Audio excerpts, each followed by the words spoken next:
Silakan duduk, saudaraku. Puji Tuhan, selamat pagi. Selamat kita bertemu kembali di dalam kasih Tuhan Yesus Kristus. Nah, minggu kemarin sudah saya katakan, ya, kita akan teruskan lagi, kemarin masih belum selesai, bahwa dunia hari-hari ini sedang memasuki masa sakit bersalin. Saudara sudah lihat kemarin, orang yang sudah memasuki masa bersalin itu ada dua karakteristik yang akan terjadi. Yang pertama itu frekuensinya, yang kedua intensitasnya. Nah, semakin mendekati hari kelahiran, ya, yang sudah 9 bulan lebih kita kandung, semakin mendekati kelahiran pasti akan terjadi hal seperti ini. Frekuensinya, intensitasnya itu akan semakin intens terjadi dalam masa-masa kita menantikan lahirnya anak kita. Nah, demikian juga yang saudara perhatikan, kondisi dunia hari-hari ini itu sedang menunjukkan sakit bersalin, kesusahan yang terus terjadi, masa-masa sukar yang terus semakin meningkat.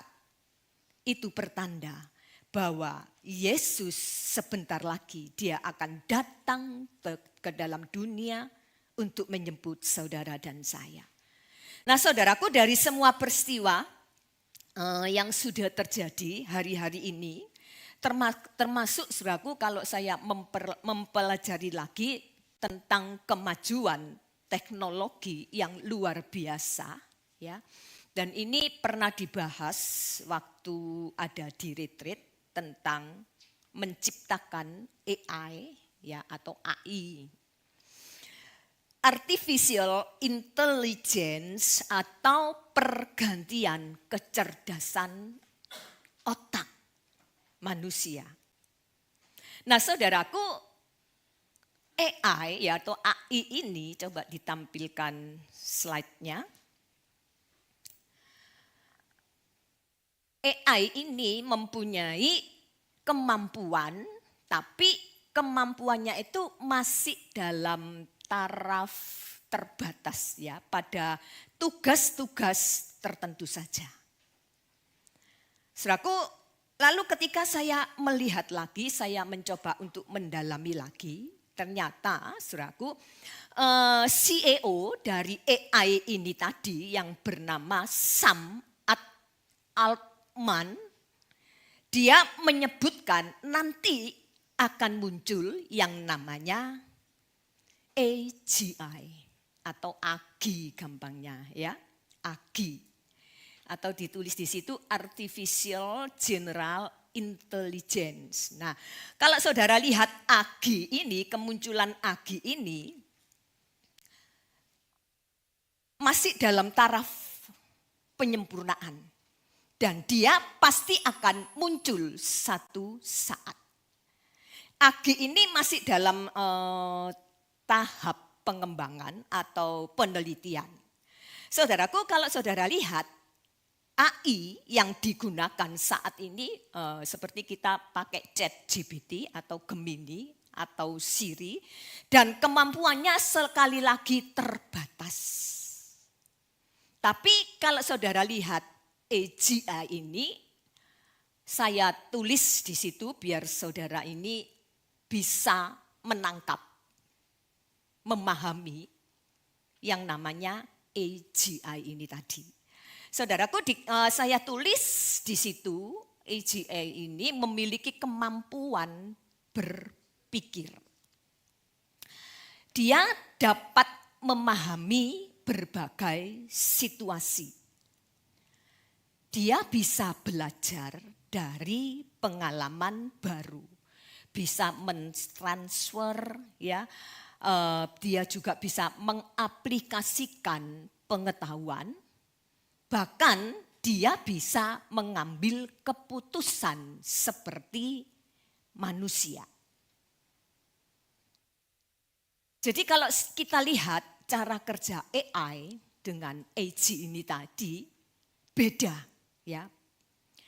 Saudaraku, dan diprediksi bahwa AGI ini tadi nanti sekitar tahun 2020 dan memuncaknya itu tahun 2033. Itu sudah bisa dipakai.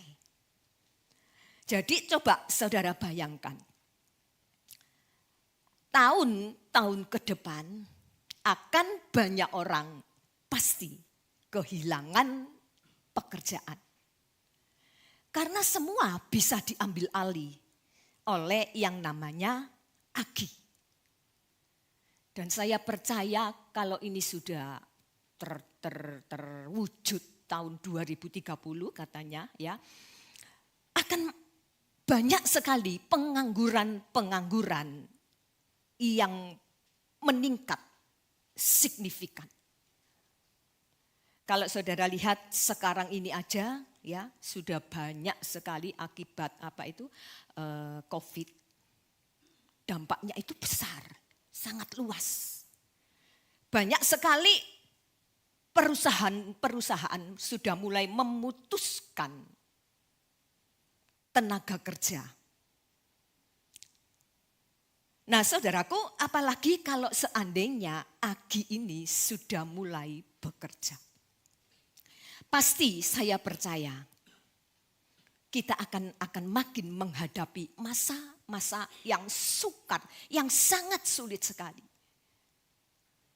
Menghadapi masalah sekarang aja sudah sulit, apalagi ke depannya akan semakin sulit lagi. Dan ini pasti terjadi di depan mata kita. Nah, saudaraku, apa yang bisa kita lakukan dalam menghadapi hal-hal seperti ini? Ini pasti di luar kemampuan kita. Ya, tidak ada satu orang pun bisa bertahan. Ketika kita kehilangan pekerjaan, pasti kita akan kehilangan nafkah, mata pencarian kita. Sedangkan perut tiap hari nagih. Belum lagi yang punya anak. Saudaraku, Yohanes 15 ayat yang ke-7 kita baca ayat ini. Yohanes 15 ayat yang ke-7. Jikalau kamu tinggal di dalam aku dan firman-Ku tinggal di dalam kamu, mintalah apa saja yang kamu kehendaki dan kamu akan menerimanya. Sebagai umat Tuhan, tadi juga puji-pujian memberikan dorongan, memberikan semangat. Setiap pujian yang kita naikkan selalu memberikan sebuah kepastian bahwa aku pasti menang, aku pasti menang.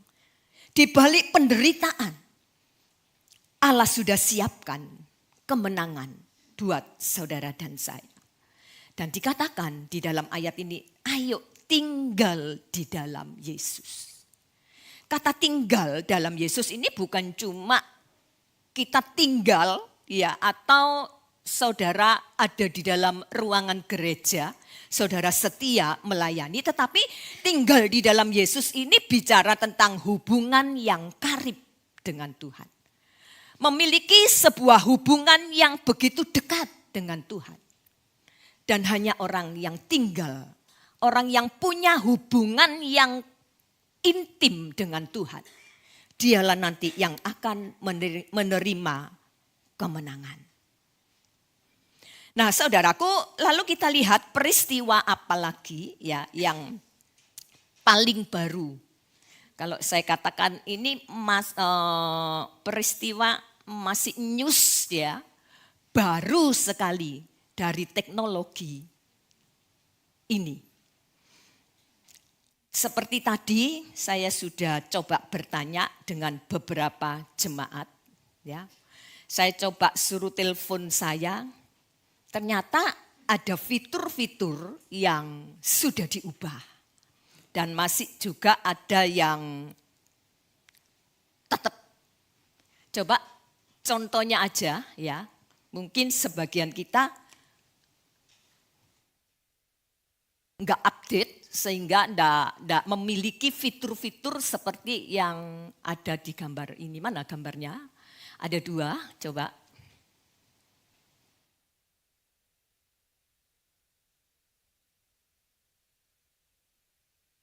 Satunya dijejerno gitu enggak bisa ya? Satu-satu ya. Ya enggak apa-apa, tadi sudah tahu ya. Nah ini apanya yang baru saudaraku? Fitur yang ada di bawahnya. Nah kalau tadi saya tanya, katanya ada yang bawaan dari HP, lalu ada yang terus update lewat Play Store ya Aven ya, lewat Play Store. Saudaraku, tapi yang mau saya katakan kepada saudara, saudara mau pakai fitur yang lama seperti ini, atau saudara mungkin memakai fitur-fitur yang baru, ya seperti itu. Tetapi yang saya ambil kesimpulan dari update-nya fitur-fitur ini, saudaraku, bahwa sebenarnya hidup kita ini sudah ada yang mengendalikan, mengontrol kehidupan kita. Kita ini diam-diam sedang dikontrol oleh mereka. Jadi saudara, tidak bisa kita punya pandangan, oh ya wes memangnya seperti ini, terus ada perbaruan. Tidak. Lebih jauh lagi saya katakan sebenarnya hidup kita ini sudah dikontrol. Sudah bisa dikendalikan oleh orang-orang yang tidak bertanggung jawab. Dan pastinya mereka adalah orang-orang kaya yang duduk di sana. Mereka mencoba mengendalikan kehidupan kita.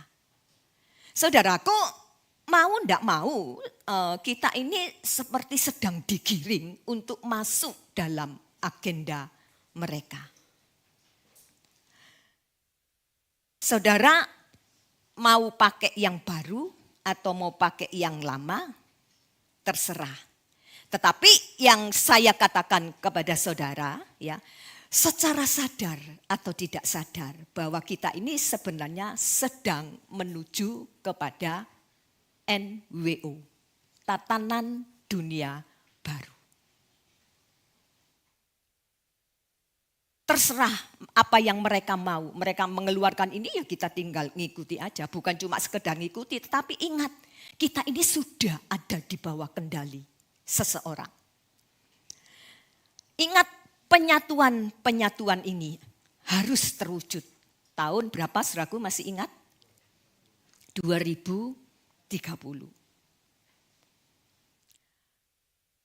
Teknologi dan digitalisasi ya, seperti AI tadi, AI dan AGI. Jadi AI-nya enggak sendirian, ada temennya AGI. Termasuk telepon seluler yang ada di tangan saudara. Sekali lagi itu untuk menciptakan dan menciptakan sistem kontrol terpusat. Mereka ingin mengendalikan kita. Nah, saudaraku, antikris satu saat dia akan menguasai kehidupan manusia secara global. Nah, berkali-kali saudara mungkin juga sudah mendengar dan berkali-kali juga saya sudah pernah katakan kepada saudara, ya, pekerjaan atau apa yang akan dilakukan oleh antikris, ya, dia akan menguasai 3 bidang. Tidak ada salahnya kalau pagi ini pun kita akan mempelajari kembali supaya saudara ini harus terus ingat, ya, bahwa sebenarnya hidup kita ini sudah ada di bawah kontrol seseorang. Apa yang akan dikuasai oleh antikris? Yang pertama apa, saudaraku? Menguasai politik. Saya tulis di situ politik global. Pada waktu saya mengatakan bahwa antikris akan menguasai politik, lalu cara kerjanya itu pakai apa? Sehingga dia bisa menguasai, mengontrol dunia lewat politik. Satu pemerintahan global lewat politik. Ternyata saudaraku, ya lewat perang. Perang, saya tulis di sini, ya. Perang dan politik itu adalah sesuatu yang sangat terkait. Politik membentuk tujuan perang. Perang dapat mengubah peta politik dunia. Dan siapa yang dapat menghentikan perang? Kalau saudara lihat perang hari-hari ini dikit-dikit gencatan senjata. Ya, dikit-dikit gencatan senjata. Tetapi perang tidak pernah berakhir. Dan baru-baru ini antara Amerika, Israel, Lebanon, dan Iran sudah dengar-dengarnya sudah disepakati terjadi gencatan senjata. Tapi ternyata kondisi lapangan masih menunjukkan adanya serangan lagi, adanya tembakan lagi. Diam-diam mereka melakukan hal ini. Jadi kondisi dunia sekarang ini sedang perang damai. Lalu perang lagi, damai lagi. Perang damai lagi. Dari dulu sejak perang dunia 1 sampai perang dunia 2. Bahkan dikatakan ini jangan-jangan nanti bisa terjadi perang dunia yang ketiga. Siapa yang bisa menghentikan semua yang terjadi hari-hari ini? Tidak lain hanya dibutuhkan seorang yang memiliki kekuatan super power. Dan saudara sudah tahu siapa dia. Kalau bukan antikris. Dia suatu saat akan muncul sebagai pemimpin dunia yang karismatik dan cerdas. Dan antikris akan menawarkan solusi perdamaian. Karena dia ingin mengubah kondisi perang yang sedang terjadi. Dan tidak ada seorang pun yang bisa menghentikannya. Kecuali kalau antikris sudah berdiri. Dan kedamaian yang diciptakan oleh antikris itu adalah kedamaian palsu. Atau bersifat sementara. Nah ini. Antikris akan menguasai politik secara global lewat apa, saudaraku? Lewat perang. Lalu yang seterusnya, dia juga akan menguasai dunia secara global lewat ekonomi. Ini ada di dalam Wahyu pasal 13 ayat 16 sampai yang ke-18. Tidak usah dibaca, minggu lalu saya sudah mengatakan hal ini. Ya. Di mana ketika saudara mendengar video dari Irsan Nurdin, ya, mereka mencoba untuk memaksakan atau mengimplan chip 666. Saudaraku, kemarin juga sudah saya katakan bahwa chip ini ya sudah punya hak paten. Dan nomor ID-nya itu 0606 dan 06. Mungkin kalau tadi waktu saudara punya HP saudara ada yang ada fitur baru dan ada yang belum karena saudara ndak update terus. Kalau saya tanya sama Pak Edi, wes yang penting bisa pakai telepon. Ya memangnya, yang penting bisa dipakai telepon. Tetapi ketika antikris menguasai ekonomi secara global, apakah kita bisa seperti ini? Pilih-pilih enggak bisa. Mau enggak mau kemarin saya tayangkan video itu. Saudara akan dipaksa. Saudara mau enggak mau, saudara harus ikut. Mengikuti cara kerja mereka. Saudara harus ditanam chip. Lalu kita lihat dengan cepat yang ketiga yang nanti akan dikuasai oleh antikris, yaitu kita juga sudah tahu agama. Di dalam Wahyu 17 ayat 1 sampai 18, tidak usah dibaca karena ini panjang. Ya. Saya tulis di situ ada pelacur besar. Nah, pelacur besar ini sebagai kiasan dari agama palsu yang nantinya dia akan bersekutu dengan kekuatan politik dunia. Pelacur besar dikatakan dalam ayat 15 juga disebut sebagai Babel besar yang melambangkan pemberontakan terhadap Allah. Sekali lagi ini sistem yang mewakili agama palsu. Dia duduk di atas binatang dan dia minta untuk disembah. Nah, saudaraku, nantinya ya agama palsu ini dipakai sebagai senjata oleh antikris untuk mengontrol manusia, di mana dia ingin mendirikan satu pemerintahan dunia secara totaliter lewat agama.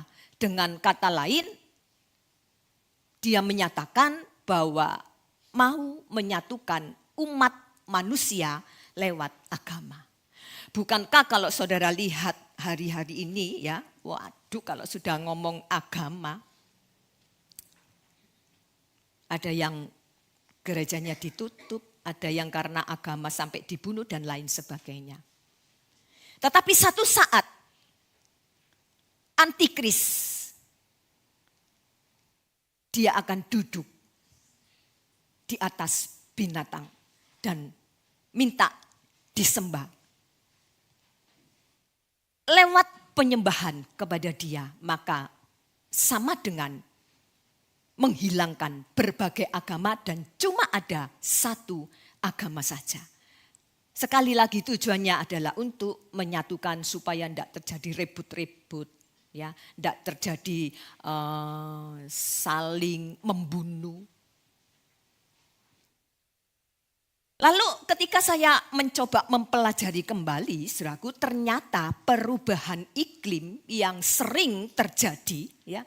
Kalau saudara lihat perubahan iklim kita saat ini, kadang panas, saudaraku, dan kadang hujan. Kalau kemarin panas sipol, saudaraku ya. Siapa kok Acong itu? Mandor proyek perluasan gereja itu, dia bawa botol minuman dingin besar, sekali minum hampir habis karena cuaca yang sangat panas sekali. Nah, saudaraku, kita lihat kalau kita bicara tentang perubahan iklim yang terjadi itu disebabkan oleh manusia. Iklim yang membawa kehidupan atau bisa iklim ini membawa rasa nyaman untuk kehidupan kita. Sebenarnya itu juga sudah ditulis di dalam Alkitab. Coba kalau saudara baca di dalam Kejadian, enggak saya tulis, saudara tambah aja ya. Kejadian 2 ayat 5 sampai yang ke-6. Kejadian 2 ayat 5 sampai ke-6. Kejadian 2 ayat 5 dan 6. Belum ada semak apapun di bumi, belum timbul tumbuh-tumbuhan apapun di padang. Sebab Tuhan Allah belum menurunkan hujan ke bumi, dan belum ada orang untuk mengusahakan tanah itu. Tetapi ada kabut naik ke atas dari bumi dan membasahi seluruh permukaan bumi itu. Eden sebagai tempat yang dikaruniai iklim yang menyenangkan. Sejuk sekali ketika kita ada di Taman Eden. Tetapi pada kenyataannya iklim tidak sebaik iklim yang ada di Taman Eden untuk zaman kita sekarang. Alkitab jelas menulis, mengatakan bahwa iklim hari-hari ini itu rusak karena ulah manusia. Dan ini saudaraku tentu menimbulkan berbagai pertanyaan, ya. Yang mungkin timbul satu pertanyaan di dalam pikiran kita. Jika bumi ini loh, saudaraku, ya, yang mengendalikan itu adalah Tuhan. Tuhan yang mengendalikan awan, Tuhan yang memberi hujan, menurunkan panas dan lain sebagainya. Tuhan yang punya kendali. Mengapa kita lihat Tuhan juga mengizinkan adanya tsunami yang besar sampai menghabiskan atau banyak sekali yang meninggal gara-gara tsunami. Belum lagi gempa bumi dan banyak sekali bencana-bencana lain. Termasuk juga perubahan iklim, perubahan cuaca. Nah, kita kembali lagi. Karena sekali lagi saya katakan ini semua terjadi. Tanda-tanda parousia yang kedua kali akan segera tiba. Sepertinya Tuhan membiarkan ulah mereka mau bikin panas, mau bikin hujan. Tuhan tidak mengendalikan. Memang ini yang dikatakan oleh Alkitab. Tanda-tanda pasti akan kita lihat. Dibiarkan oleh Tuhan. Nah ternyata saudaraku kalau saya coba mempelajari kembali cara kerja. Mereka bisa mendatangkan awan yang panas. Mereka juga bisa mendatangkan hujan. Alat yang mereka pakai ya teknologi yang canggih itu tadi. Saudaraku, di mana mereka bisa menembakkan lewat alat yang canggih, yaitu dengan menembakkan gelombang frekuensi dari tingkat yang tertinggi sampai tingkat yang terendah. Ini cara kerja untuk merubah cuaca iklim. Saya tulis di situ,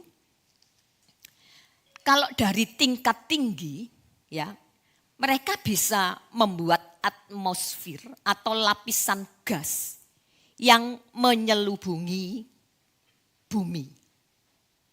Dan ini sebenarnya berfungsi untuk kehidupan manusia yang ada di bumi ini, melindungi dari radiasi surya. Supaya enggak terlalu panas karena bisa berbahaya juga. Selain untuk kulit juga untuk tubuh kita. Sehingga bisa menjaga suhu bumi.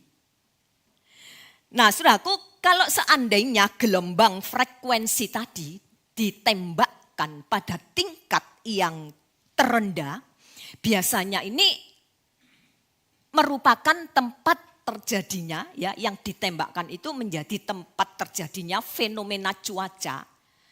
Nah ketika ditembakkan bisa awan itu berubah jadi panas dan juga bisa hujan. Dan ini bersentuhan langsung dengan kondisi bumi ini.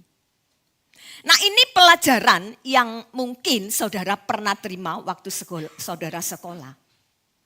Saat gelombang ditembakkan dari tingkat tinggi sampai tingkat yang terendah, atmosfer kita bisa hangat dan juga bisa menurunkan hujan buatan. Saudaraku, kalau saudara pernah melihat karena pernah terjadi kekeringan yang begitu lama, lalu orang-orang pinter ini mereka membuat hujan buatan. Nah, saudaraku, ada beberapa orang ya ketika dia mengatakan hal ini,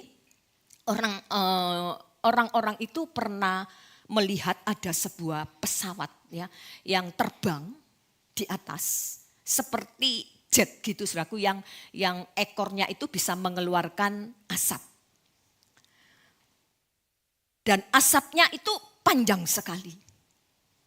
Setelah pesawat ini meninggalkan, lalu asap itu tadi terurai dengan sendirinya dan hilang. Tetapi kali ini yang saya dengarkan dari beberapa orang, ternyata asap itu berbentuk gumpalan-gumpalan, ya. Katanya bulat-bulat, tidak seperti awan, ya, seperti awan yang biasanya kita lihat. Nah, ketika saya mendengarkan mereka aneh-aneh aja, ya. Masa ada awan bulat-bulat terus bisa menurunkan hujan. Saya anggap ini sesuatu yang aneh-aneh, saudaraku. Bisa menciptakan panas, bisa membuat hujan buatan. Nah, ketika saya mencoba mempelajari metode pelaksanaannya, ternyata itu benar, saudaraku. Pesawat-pesawat seperti yang dipakai oleh TNI kita saat ini, ya, atau bisa memakai pesawat sewaan. Dia akan terbang pada ketinggian tertentu dan dikatakan di situ sekitar 8.500 sampai 11.000 kaki untuk menaburkan bahan ke dalam awan yang disebut dengan awan cumulus. Nah, hujan buatan yang lebih dikenal ini sebagai teknologi modifikasi cuaca atau disingkat dengan TMC. Mereka melakukan seperti itu, saudaraku, operasi penyemaian awan. Ini adalah teknik intervensi manusia untuk meningkatkan curah hujan dengan menyemai pakai bahan kimia atau pakai itu apa? Garam dapur atau yang juga pakai naci. Dia semaikan ke dalam awan. Dan tujuannya apa, saudaraku? Untuk mengatasi kekeringan misalnya kalau hujan. Untuk mengurangi polusi udara dan lain sebagainya. Banyak peneliti, kalau saudara rajin mengikuti ya tentang cara kerja daripada TMC ini, saudaraku, banyak peneliti yang mengatakan bahwa air hujan zaman sekarang ini mengatakan bahwa air hujan sekarang ini penuh dengan bahan kimia. Makanya dihimbau ya anak-anak jangan hujan-hujanan. Jangan sampai kena air hujan. Karena hujan yang terjadi hari-hari ini itu bukan hujan yang terjadi secara alamiah. Tetapi hujan buatan. Dan seandainya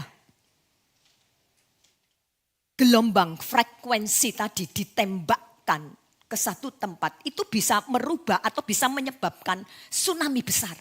Bisa menyebabkan gempa, badai, dan lain sebagainya. Semua dapat dikerjakan lewat kecanggihan teknologi yang ada. Saudaraku, saya sebut ini juga merupakan sebagai tanda-tanda zaman. Saudara yang hidup saat ini, ketika kita melihat tanda-tanda yang sedang terjadi, seperti kita ini sedang menonton bioskop. Tuhan menjadi sutradaranya. Tuhan sedang mempertontonkan tanda-tandanya. Enggak usah pakai karcis, enggak usah bayar, gratis. Saudaraku, kita lihat Tuhan mengizinkan semua yang terjadi di atas muka bumi.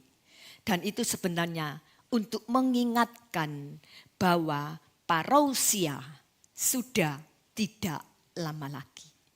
Sebagai umat Tuhan bersiap. Kita harus bersiaga. Cuaca bisa dimodifikasi. Saudaraku, waspada. Ingat pertanyaan murid-murid di dalam Matius 24. Tuhan, kapan parousia itu terjadi? Tuhan hanya mengatakan, lihat aja tanda-tandanya.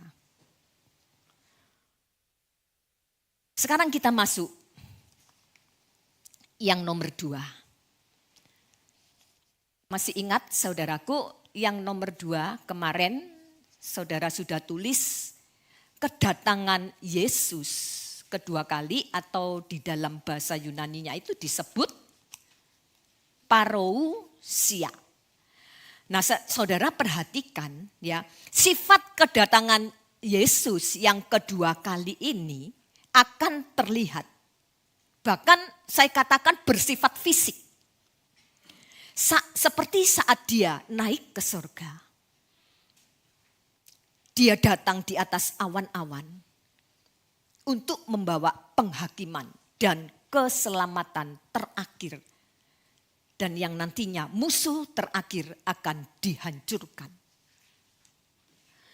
Kisah Rasul, kita baca ayat ini. Kisah Rasul 1 ayat 10 sampai 11. Kisah Para Rasul 1 ayat 10 dan 11. Ketika mereka sedang menatap ke langit waktu ia naik itu, tiba-tiba berdirilah 2 orang yang berpakaian putih dekat mereka dan berkata kepada mereka, "Hai orang-orang Galilea, mengapakah kamu berdiri melihat ke langit? Yesus ini yang terangkat ke surga meninggalkan kamu, akan datang kembali dengan cara yang sama seperti kamu melihat dia naik ke surga." Ketika parousia, banyak mata yang akan melihat dengan mata jasmani, mata fisik. Jadi kedatangan Yesus di sini bukan terjadi seperti pencuri, ya. Kedatangan Yesus betul-betul kita bisa melihat secara fisik. Nah, ini juga merupakan kerinduan saya. Leisa Tuhan ojo panggil saya cepat-cepat gitu ya. Leisa, saya ini dikasih umur panjang, jadi saya ini bisa melihat dengan mata fisik saya bagaimana keadaan kalau Yesus datang kedua kali. Nah, saudaraku, parousia saya katakan adalah momen puncak tentang kedatangan Yesus Kristus yang saat ini sedang kita nanti-nantikan. Ketika dia akan bertindak sebagai hakim. Jadi kedatangan Yesus di sini bukan sebagai bayi untuk melayani, bertumbuh besar, Yesus lalu melayani, memberikan keselamatan bagi yang percaya. Tetapi parousia adalah kedatangan Yesus sebagai hakim. Saudaraku, kalau saudara perhatikan kata parousia di dalam bahasa Yunani itu disebut para, ya, dalam dalam konteks Yunani kuno, ya, disebut para yang artinya itu dengan atau bersama. Sedangkan ousia artinya itu kehadiran yang bersamaan. Atau sebagai kunjungan raja atau kunjungan para dewa pada waktu itu. Tapi dalam bentuk konteks secara teologis, ya, konsep utamanya sudah saya tulis di situ bahwa parousia Yesus di mana dia akan datang dalam kuasa dan kemuliaan. Kehadiran Yesus bukan hanya sebagai manusia biasa, tetapi dia datang sebagai hakim. Saudaraku, secara eskatologi artinya ini terkait erat dengan penghakiman akhir. Akan terjadi pemulihan ciptaan. Dan yang pastinya untuk menggenapi tujuan Allah. Di mana Allah akan menyelesaikan janji-janji keselamatan yang pernah dia katakan. Dan untuk mengakhiri kejahatan. Nah, kalau kita lihat kalimat penghakiman terakhir ya. Atau Yesus datang nantinya sebagai hakim. Ini bersifat nubuatan. Ya, ini bukan perumpamaan. Tetapi bersifat sebagai nubuatan. Kalau saya lihat atau sudah saya tulis di slide ini ya, bahwa kedatangan Yesus itu bukan seperti perumpamaan yang ada di dalam Alkitab, tetapi jelas-jelas merupakan nubuatan, dan itu sudah saya tulis semua ya. Yesaya 7:14, Matius 1:22, 23 pernah menubuatkan seorang perempuan muda akan mengandung dan melahirkan seorang anak laki-laki. Lalu Mika 5:1, Matius 2:1, daripadamu akan bangkit bagiku seseorang yang akan memerintah Israel. Yeremia 23 ayat 5, Matius 1 ayat 1, aku akan menumbuhkan tunas adil bagi Daud, ia akan memerintah sebagai raja. Yesaya 53 ayat 5, Matius 27, dia tertikam oleh karena pemberontakan kita dan oleh bilur-bilurnya kita akan menjadi sembuh. Lalu Mazmur 72 ayat 10 dan 11, Matius 2 ayat 11, semua raja nanti satu saat akan tunduk sujud kepada Yesus. Sakaria 9 ayat 9, Matius 21 ayat 5, rajamu akan datang kepadamu. Sakaria 9 ayat 9, Yohanes 14 ayat 1 sampai yang ketiga. Di situ dikatakan bahwa Tuhan sudah berjanji untuk menyediakan tempat di sorga bagi saudara dan saya. Nah, saudaraku, sejak Yesus lahir sampai dia mati bangkit, dan nanti dia akan kembali ke atas muka bumi. Saudara jangan pernah ragukan ini. Kapan Yesus datang? Kapan Yesus datang? Dari sejak dulu ya perkataannya sama. Jangan pernah ragukan. Karena ini berupa nubuatan, bukan perumpamaan. Kalau perumpamaan itu cuma sebagai alat bantu ya, yang mengajar dan mengungkap sebuah kebenaran agar kita ini bisa lebih mengerti dengan jelas. Misalnya ya, perumpamaan tentang anak terhilang itu bicara tentang kasih Allah. Lalu orang Samaria yang baik hati itu bicara tentang kasih terhadap sesama. Tetapi kalau nubuat itu beda. Nubuat itu adalah pesan langsung dari Allah yang disampaikan melalui nabi-nabinya. Bisa berupa wahyu secara ilahi, bisa berupa pengajaran atau peringatan atau prediksi tentang masa depan mengenai kedatangan seorang Mesias. Jadi sekali lagi saya katakan, kalau kedatangan Yesus itu sudah dinubuatkan atau merupakan sebuah nubuatan. Bahkan banyak ayat mungkin yang menubuatkan tentang kedatangan Yesus. Jadi ini adalah sesuatu yang pasti dan pasti akan terjadi. Sebagaimana berita kedatangan Yesus yang pertama, kelahirannya sudah digenapi. Nanti nubuat tentang kedatangan Yesus yang kedua kali pasti juga akan digenapi.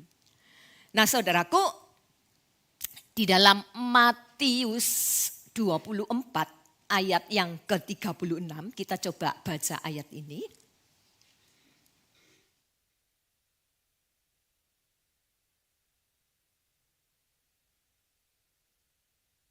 Matius 24 ayat 36.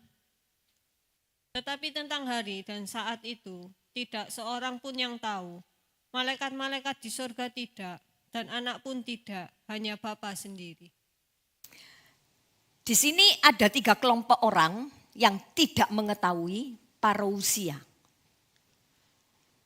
Kalau nubuat kedatangan Tuhan itu pasti terjadi, tetapi tidak berbicara tentang jam, hari, waktu, kapan dia akan datang. Nah, 3 kelompok ini juga enggak tahu. Yang pertama itu semua manusia. Yang kedua para malaikat. yang ketiga adalah Yesus sendiri. Karena Yesus pada waktu itu menjelma menjadi manusia. Hanya Allah Bapa yang mengetahui parousia.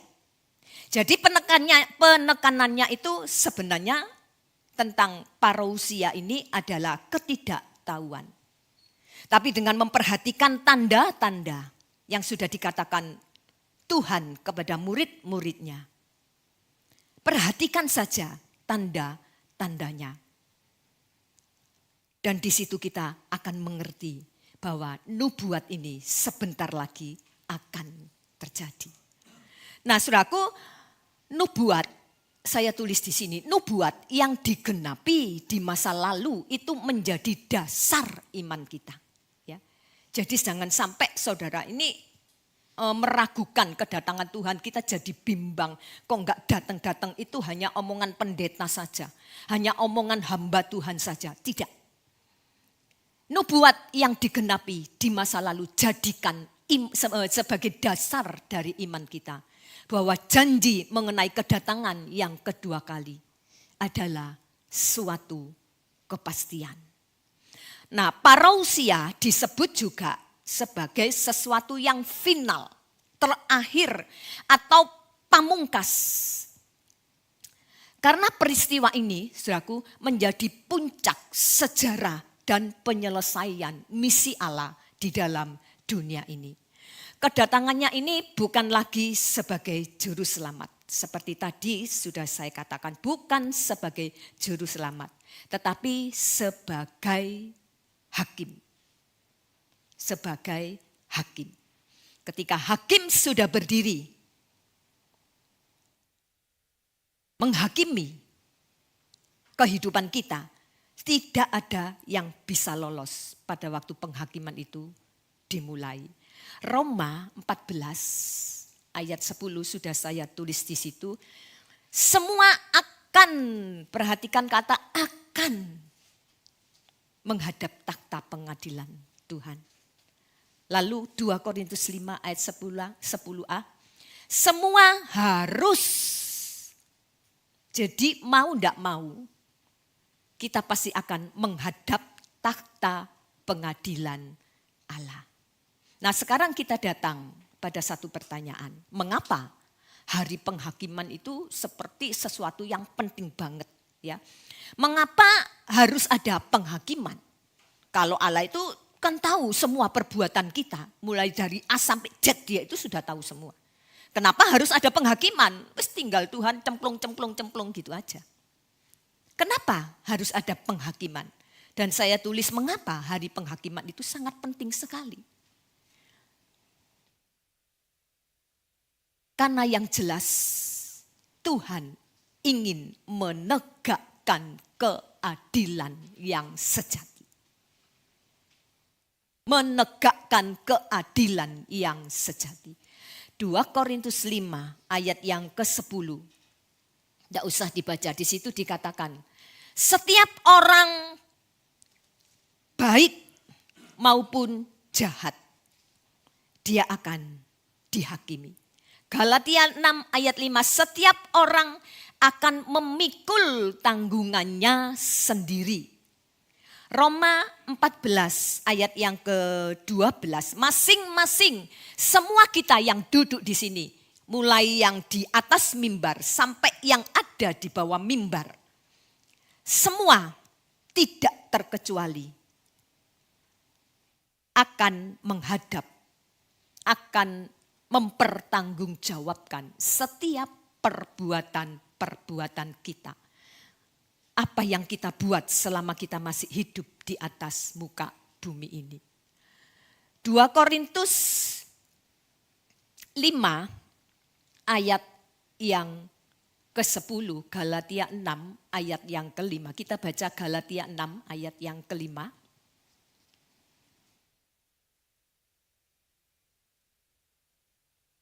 Galatia 6 ayat yang ke-5.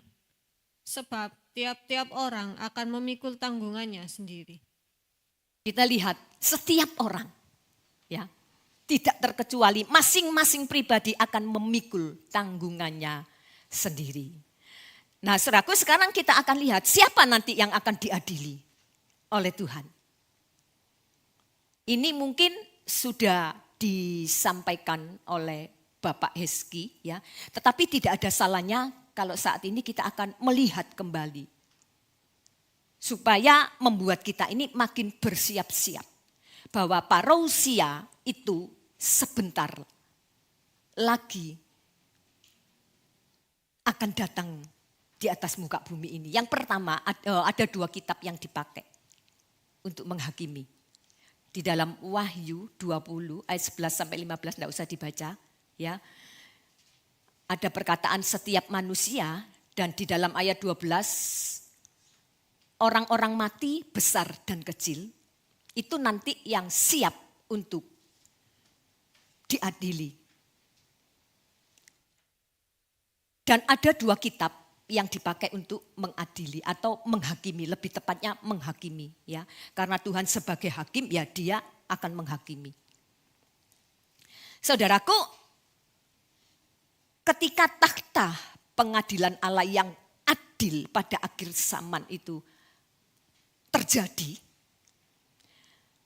justru kekristenan itu dimulai pada saat itu. Saudara, ada di bagian yang ditentukan dalam kehidupan kekal di neraka atau kehidupan kekal di sorga. Makanya kalau saudara lihat ada penghakiman, jangan kita ini hidup sembarangan di dalam dunia ini. Ya, selama kita hidup, ukuran kita itu cuma firman Tuhan, tidak ada yang lain. Dan sebaiknya ketika kita melewati hari-hari kita, ketika kita menjalani hari-hari kita, semua ukur dengan firman Tuhan. Jangan pakai ukuran lain. Ukuran kita cuma firman Tuhan. Nah, saudaraku, orang mati besar, kecil, di sini itu tidak ada yang terkecuali, ya. Besar kecil ini mewakili semua manusia, baik orang itu kaya, orang itu pinter, bodoh, ya, maupun dia itu seorang pegawai atau seorang majikan, atau dia seorang yang berpengaruh, atau dia seorang presiden, mungkin sampai rakyat jelata, semua akan dihakimi oleh Tuhan. Nah, ada 2 kitab yang dipakai untuk menghakimi. Yang pertama, semua kitab-kitab ini berisi catatan hidup kita selama kita ini masih hidup di atas muka bumi ini. Saudara perhatikan kata kitab. Kitab itu berbentuk jamak. Jadi bicara tentang semua manusia, semua orang. Semua akan dihakimi. Saudaraku, catatan yang teliti tentang tindakan hidup kita itu sudah disimpan di semua kitab-kitab. Dan adegan pertama untuk mengawali penghakiman itu adalah dibukanya sekali lagi kitab-kitab. Ini yang pertama kali. Dibuka kitab-kitab. Tuhan mencatat semua perbuatan manusia dari masa lalu sampai masa sekarang, mungkin sampai masa depan sebelum parousia itu terjadi. Nah, dalam kitab-kitab ini sesuai dengan apa yang kita lakukan untuk menyingkapkan perbuatan kita. Betapa ngeri sekali saat kitab-kitab yang berisi catatan hidup kita di bumi ini dibuka. Ngeri sekali. Mungkin selama ini kita nggak pernah tahu atau lepas dari pandangan kita, dari pikiran kita. Tetapi ketika itu dibuka oleh Tuhan, begitu ngeri sekali. Saudaraku, selama kita masih hidup, mari kita mau ekstra hati-hati. Jangan melakukan apa yang Tuhan larang. Jangan berbuat, jangan bertindak apa yang Tuhan tidak suruh. Apa yang Tuhan tidak mau untuk kita perbuat. Jangan mengandalkan perbuatan baik kita untuk menutupi perbuatan jahat kita. Makanya kita ini harus transparan. Transparan itu dimulai dari saat ini. Bukan pada waktu hari penghakiman sudah terlambat. Karena bicara tentang penghakiman itu hari-hari yang menakutkan. Sekali lagi tidak bergantung perbuatan baik kita.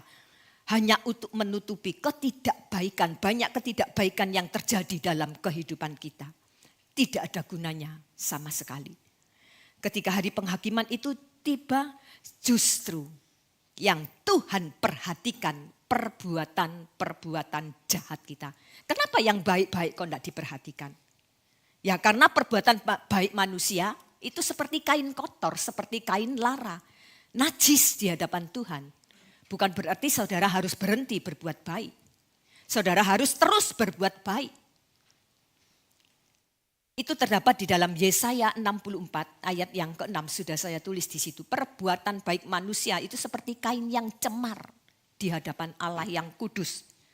Di hadapan Tuhan yang begitu sempurna. Saudaraku, oleh karena itu dalam kondisi seperti ini manusia perlu anugerah keselamatan. Yaitu lewat kematian Yesus yang sudah kita nyanyikan tadi. Lewat kita percaya kepada Tuhan. Maka semua catatan hidup kita yang kelam, yang tidak baik dihapus oleh Tuhan.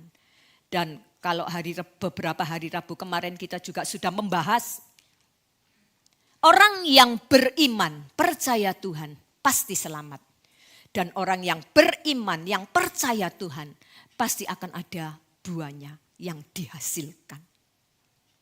Kalau dia tidak menghasilkan apa-apa dalam hidup ini, terus perbuatannya tidak baik, jahat, masih simpan hal-hal yang berdosa, imannya masih perlu diragukan. Tetapi yang pasti orang yang beriman, orang itu pasti akan melakukan perbuatan-perbuatan seperti yang Allah lakukan. Seperti di dalam Pengkhotbah 12 ayat 14 saya tulis di situ. Perbuatan baik ataupun jahat yang kita lakukan, ingat semuanya akan dibawa ke pengadilan. Pengkhotbah 11 ayat 9 dikatakan, ketika engkau masih muda, silakan engkau bebas mau berbuat apa saja. Tetap ingat satu saat perbuatanmu itu akan dibawa ke pengadilan. Puji Tuhan, hati-hati dengan perbuatan kita. Ya, sekali lagi saya jelaskan, orang beriman pasti perbuatannya baik. Tapi kalau tidak baik, saya meragukan iman saudara. Mungkin iman saudara hanya sampai pada berkat saja, hanya sampai pada kesembuhan. Lalu kita lihat yang kedua, ada kitab kehidupan. Nah, kitab kehidupan ini berbentuk tunggal, ya. Tidak seperti tadi ada kitab-kitab kehidupan, tetapi bentuk tunggal. Kitab kehidupan ini berisi catatan hidup masing-masing pribadi. Masing-masing pribadi. Jadi kalau saudara bergereja, saudara tidak usah pandang kanan kiri saudara. Ya, tidak usah pandang kiri, oh itu loh umat Tuhan kayak gini, oh itu umat Tuhan kayak itu. Tidak. Apakah nama saudara sudah ada di dalam buku kehidupan, tercatat di dalam kitab kehidupan. Kita tidak perlu pusing, orang Kristen kok macamnya kayak gini, kok seperti ini. Tidak usah pusing, urusan mereka sendiri. Keselamatan adalah masalah pribadi. Sekali lagi, kitab kehidupan berbicara tentang catatan hidup masing-masing pribadi. Saudaraku, di dalam Filipi pasal 4 ayat yang ketiga, kita baca ayat ini. 4 ayat yang ketiga. Bahkan kuminta kepadamu juga, Sunsugos, temanku yang setia, tolonglah mereka, karena mereka telah berjuang dengan aku dalam pekabaran Injil, bersama-sama dengan Clemens dan kawan-kawanku sekerja yang lain yang nama-namanya tercantum dalam kitab kehidupan. Perhatikan kawan-kawan Paulus, Sunsugos, Clemens, dan kawan-kawan sekerja yang turut memberitakan Injil bersama-sama Paulus. Mereka sudah tidak pusing lagi memikirkan masa depannya. Karena dikatakan dalam ayat itu hidupnya sudah aman.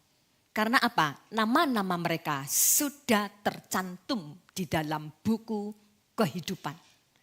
Mereka sudah sah menjadi milik Yesus Kristus. Ini masih di bumi loh saudaraku, ketika Alkitab ini dicatat. Lalu bagaimana dengan hidup kita selama di muka bumi ini? Apakah kita yakin bahwa nama kita sudah tertulis dalam buku kehidupan?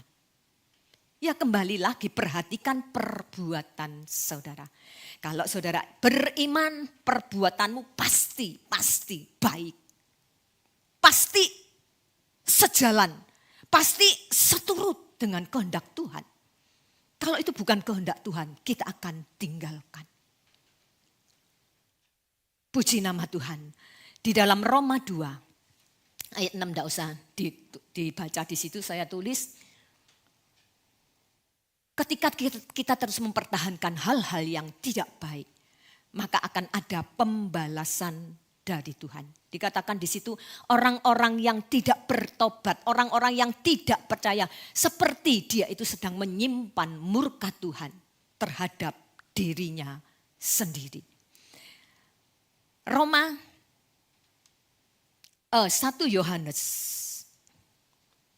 2 ayat 16 dan 17, keinginan daging, keinginan mata, dan keangkuhan hidup. Hendaklah semua ini dijauhkan dari kehidupan kita.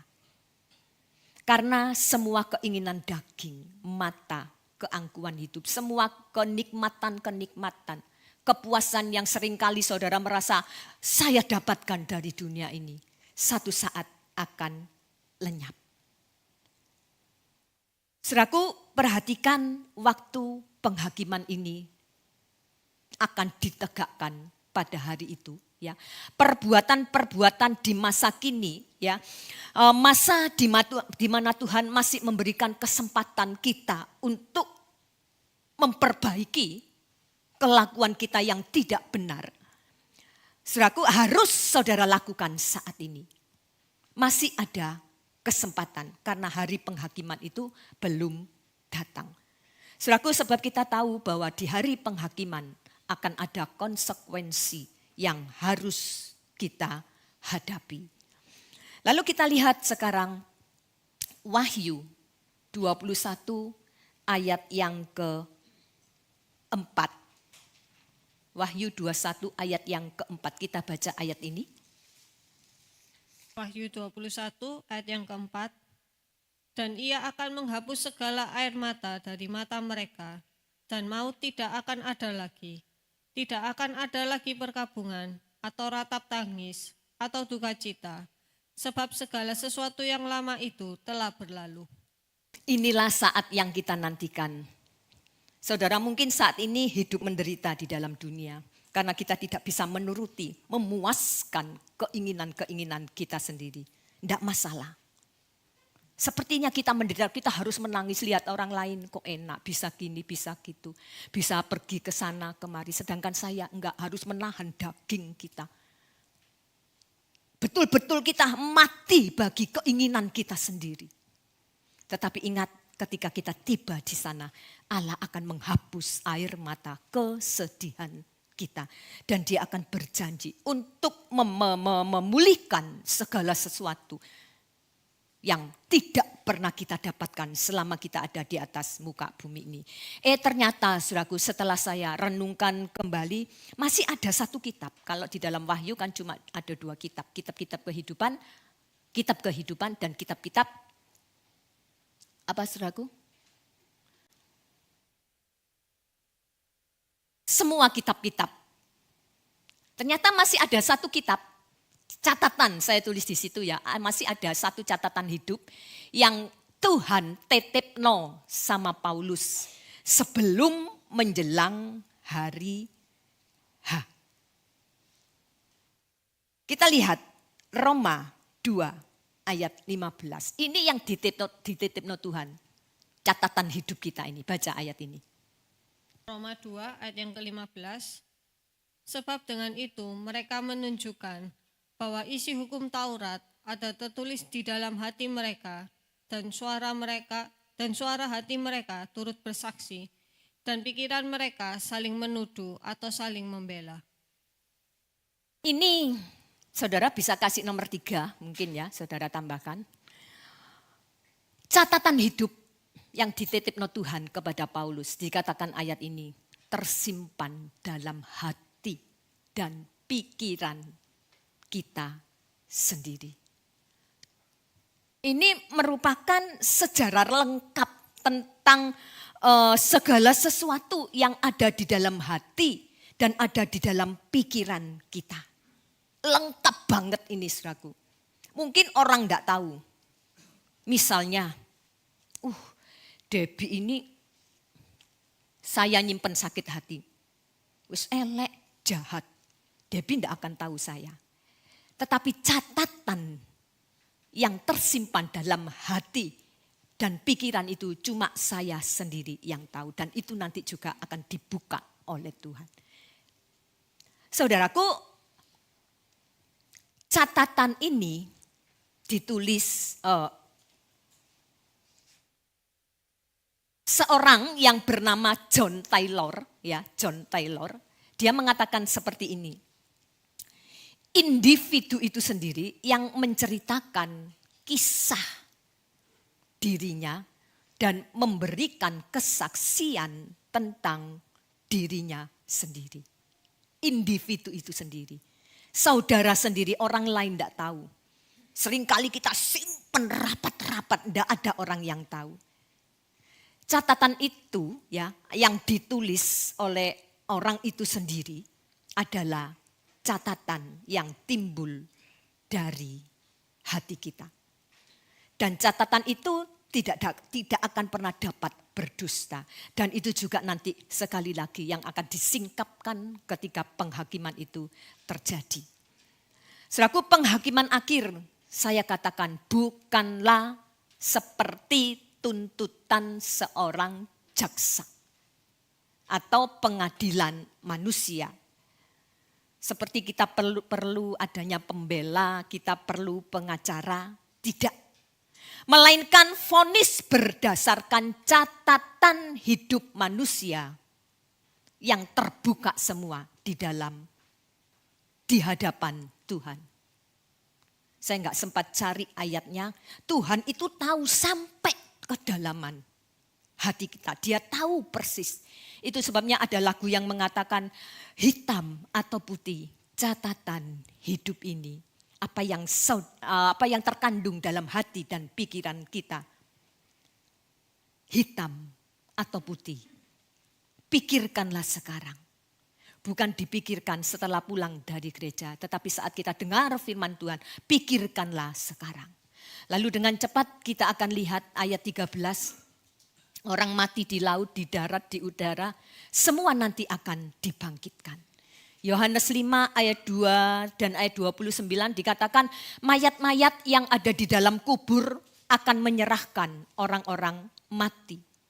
Kisah Rasul 24 ayat 15 di situ dikatakan ada kebangkitan orang mati. Baik orang itu mati dalam kondisi benar maupun mati dalam kondisi yang berdosa. Seorang Barnes, tulisan dari Barnes Notes, dia mengatakan seperti ini.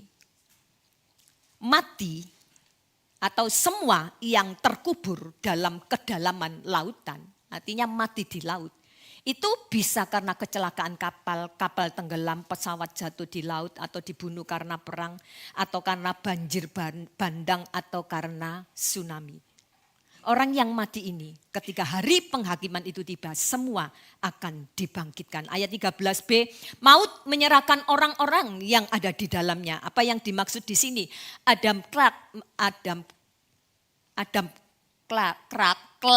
ya mengatakan, enggak saya tulis ya di sini. Oh, saya tulis. Ini bicara jenis penyakit apapun itu, karena penyakit jantung, kanker, atau diabetes, atau karena darah tinggi dan sebagainya. Pokoknya jenis penyakit apapun, ketika dia mati akan dibangkitkan. Lalu ayat 13b, kerajaan maut menyerahkan orang-orang yang mati di dalamnya.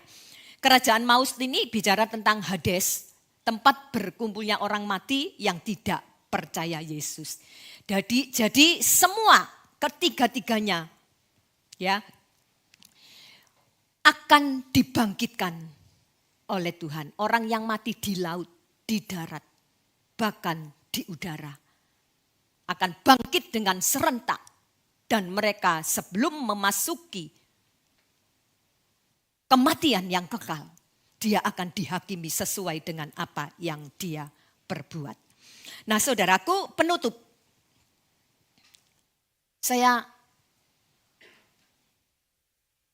ambil di dalam Kisah Rasul 17 ayat 31 bagian A. Sebelum kita baca ayat ini ya, dari pengertian Yesus datang kedua kali tentang parousia ini, penghakiman ketika kita menghadap Yesus, penghakiman itu akan mengejutkan banyak orang. Penghakiman di sini bukan pengadilan, ya sekali lagi bukan pengadilan, tapi penghakiman yang akan menyatakan hukuman atau saudara dibenarkan.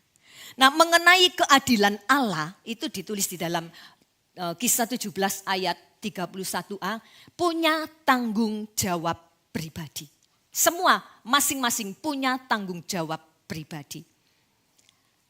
Sahabat, orang tua, pasangan hidup mungkin ada di sebelah kita pada saat bersamaan pada waktu penghakiman Allah itu terjadi. Sama sekali mereka tidak akan dapat membantu kita untuk meringankan penghakiman Allah. Tetapi masing-masing punya tanggung jawab pribadi. Hari penghakiman akan mengungkapkan standar yang begitu mengejutkan sekali. Saudaraku, di mana sudah tidak ada lagi keyakinan atau tradisi keagamaan atau pendapat atau perasaan manusia nanti yang dipakai untuk menghakimi kita.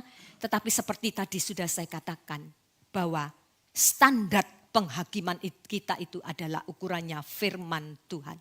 Makanya Yohanes 12 ayat 48, siapa yang menolak aku, ia sudah ada hakimnya. Saudaraku, kita mungkin hari-hari ini sedang berdebat sendiri dengan Tuhan tentang firman Tuhan. Tuhan, aku enggak bisa kalau melakukan yang ini. Bagian ayat ini aku enggak mampu, aku enggak bisa Tuhan. Kalau aku suruh nurut kabeh enggak bisa Tuhan. Enggak ada lagi. Enggak ada waktu untuk berdebat. Berdebat pun sia-sia di hadapan Tuhan. Saudaraku, ketika suara hakim itu terdengar untuk menghakimi setiap saudara, yang pasti suara itu tidak akan pernah salah dalam penyampaian pesannya tentang kehidupan kita masing-masing. Sebab itu selagi firman masih ada di tangan saudara, bukan cuma kita datang ke gereja, kita bawa, kita baca di rumah, mungkin kita renungkan, atau mungkin kita hafal seluruh firman Tuhan. Tetapi ingat, harus nyata dalam perbuatan. Biarkan firman itu saat ini menghakimi diri kita sendiri. Sebab itu saya ingin mengajak saudara hidup sesadar-sadarnya. Hidup dalam pertobatan. Siapa di antara kita yang gak pernah berbuat dosa? Pasti semua berbuat dosa. Tidak ada satupun yang tidak pernah berbuat dosa. Ada 3 peristiwa besar yang menjadi bagian terpenting dari akhir zaman. Saya tulis di situ.